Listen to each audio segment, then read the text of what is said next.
Just a bug bite.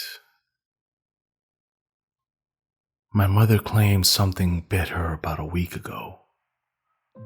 She complained of difficulty breathing and said that she couldn't feel her left side from the midsection down. As evidence, she showed us her left thigh. Sure enough, there was a red, inflamed patch of flesh. It looked like the aftermath of a mosquito bite, except several times larger. We thought that a spider must have gotten her while she slept, but since nearly a week had already passed and we weren't exactly rich, we decided against seeing a doctor. We couldn't afford paying a medical bill for something that would probably clear up in a few days. We were sure it would clear up, as it was only a little bug bite after all. That was our mistake. When we woke today, Mother was crying. She said that the numbed sensation on her side had indeed gone, but it had only been replaced by a burning anguish. Her breath hitched and was obviously labored. We inspected her thigh, and we were startled to find that the large mosquito bite mark had erupted across her side. A single mark had turned into several sickly, inflamed mounds that peeled and erupted pus. She claimed it burned. We certainly believed her. It was time to consult a doctor. My father told us that he would drive her to the nearest neighborhood clinic.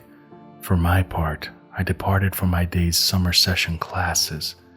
My mother's frightening condition danced somewhere in the back of my mind for the rest of the day, but I didn't dwell on it. Summer classes were coming to an end, final exams were a few days away, friends were planning a trip to the beach, and a small pain in my breaths nagged me. I hoped I wasn't developing a cold. I was driving back home when I got the phone call. It was my father. He was in hysterics. Apparently the doctors at the clinic had taken one look at my mother's condition and urged her to head to the emergency room. So father and mother had gone and waited a little more. Finally, my mother was allowed to see a doctor. That's where it all went downhill. He took one look at her and left the room. My father and mother were left in that room confused when nurses entered. Some drew blood from my heaving mother. Others ushered my father out of the room, blowing aside his questions and asking him to wait in the waiting area.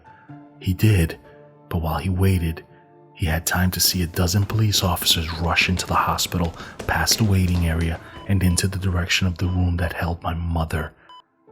He told me this last part in a choking sob. He heard gunshots. That's when I heard him scream. That made me jump in the car seat, my hands taut and white against the steering wheel, and my eyes were bulging. I realized I wasn't breathing. On the other end of the line, I heard something clatter. It was probably the phone hitting the floor. Then, there was arguing, yelling, voices, authoritarian voices. There was one weeping voice, my father. It was the only time I've ever heard him like that, blubbering something out. I'll be honest, I was disgusted. I wasn't used to such a weak father. I was used to the man of steel that my old man had come to represent. I guess I was just confused. When I heard the gunshots on the other end, I guess it didn't seem real. I turned off the cell phone and continued to drive home. I was numb, confused, and disbelieving. I got home, only by then, it wasn't really home anymore.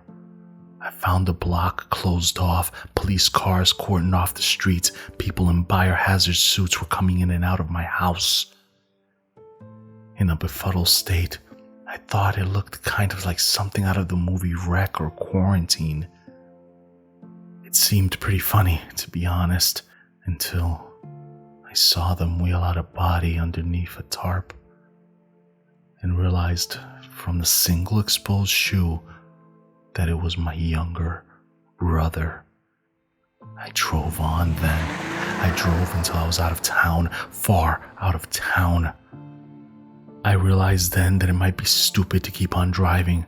Whatever was going on, I had escaped out of sheer luck. They tried to put up a net around us, but only I'd escape because of my college schedule. So what is it? I've seen enough crazy movies to guess. I'm infected.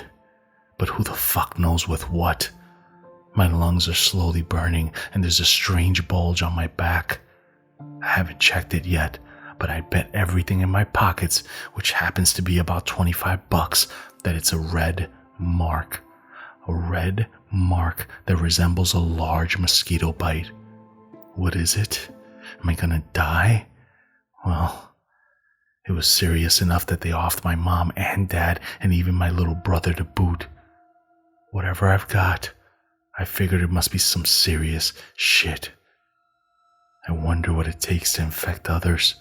A cough, a touch, a bite. I'll find out tomorrow. I walked until I could hitch a ride, and then I walked some more. I stopped at a motel after dark and paid in cash. I tried to sleep, but I couldn't. I just kept seeing my brother's shoe sticking out from underneath that tarp. That shoe. So I opened my laptop and decided to type this out instead. They took everything from me. I'm going to die. But they didn't have to do what they did. They could have just told us we were a danger to others. They didn't have to shoot my mother, my father. I'm going to take as much as I can before I go. Tomorrow, I'll spend my days shaking hands. I'll go into convenience stores and touch the food, maybe even cough in it. I'll lick the public water fountains. I'll do whatever it takes to bring you with me. So please, tomorrow, please, shake my hand. If someone bites you, don't worry about it. I'm sure it's nothing. Surely it can't be worse than a bug bite.